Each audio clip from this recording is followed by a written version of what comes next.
I'm Kevin Shaw, and you're watching the Watercraft Journal.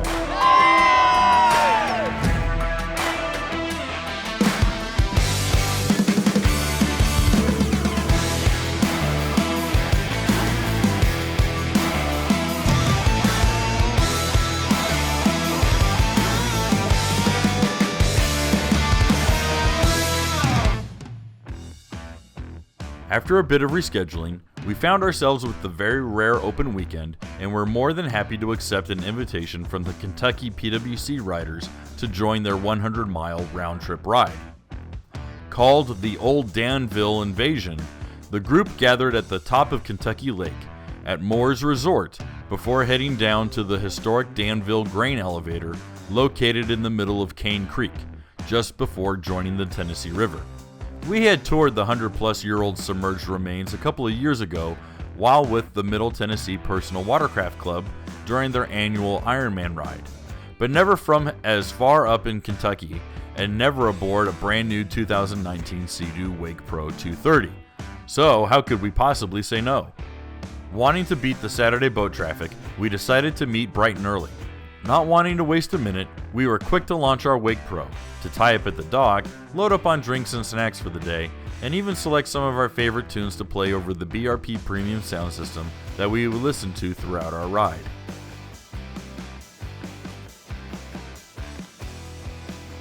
The plan was to gather at the breakwater just outside of Moore's Resort.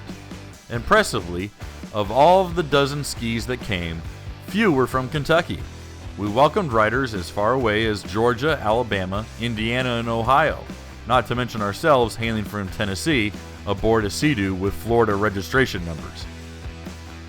With our fuel tanks fully topped off, we sped off due south, with the famous Land Between the Lakes National Park to our left. The early morning hours blessed our group with smooth sailing and light boat traffic.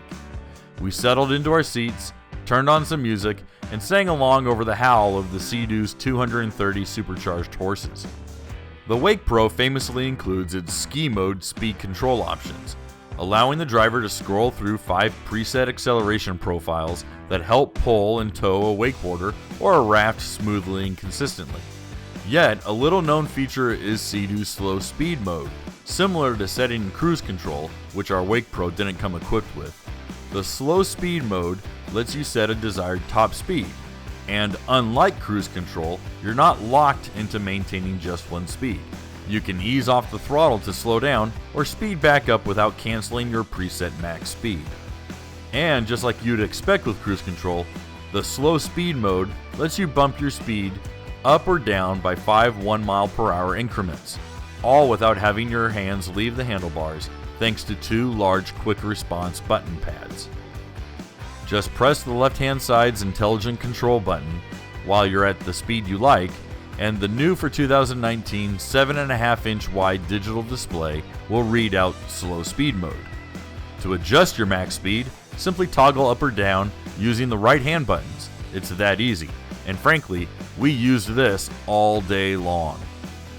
Passing by the Paris Landing State Park and under the Highway 79 bridge, we continued south until the remains of the Old Danville Railroad Bridge came into view.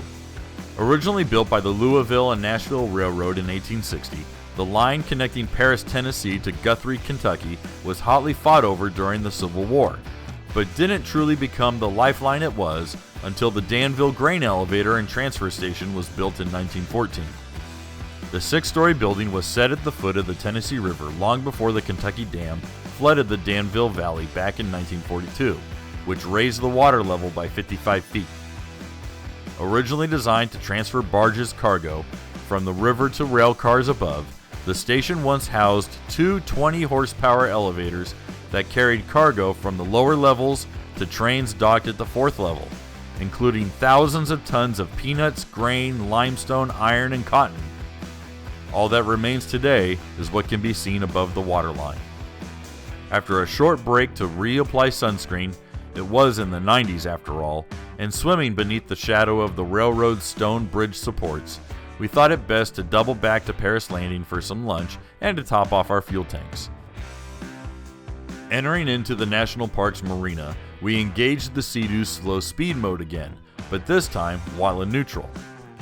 Doing so engages a sort of no wake zone mode, letting you bump the speed up from 1 mile per hour to 7. Engaged and adjusted just like before, the operator isn't required to hold down the throttle. Just steer accordingly, although it's always smart to keep your hand on the IBR brake lever just in case. After filling both our tanks and stomachs, we wanted to get a bit more riding in. By this time, the weekend boat traffic had swelled considerably, which churned up the lake into a bit of a bathtub. We still managed to find some cool scenic spots to go ride, as well as find another quiet cove to get some added swimming in. Did we mention how hot it was? With the sun sinking low in the horizon, we had one last spot to check out, the quarry. A hollowed out cove near Moss Creek, the quarry was densely packed with boaters looking to share the shade, listen to music, and watch as kids swung from rope swings and teenagers dared each other to jump from its sheer rock cliffs. Onlookers cheered those who jumped and booed those who chickened out at the last minute, providing some entertainment before needing to turn back and make our way to the launch ramp. We had a 2.5 hour drive home, and the weather reports weren't looking all that favorable. So bidding so long to our newfound friends, we loaded up our Wake Pro, cleared out its cargo and link-mounted cooler, and drove into the shadow of midsummer storm clouds looming low ahead. I'm Kevin Shaw, and you've been watching the Watercraft Journal.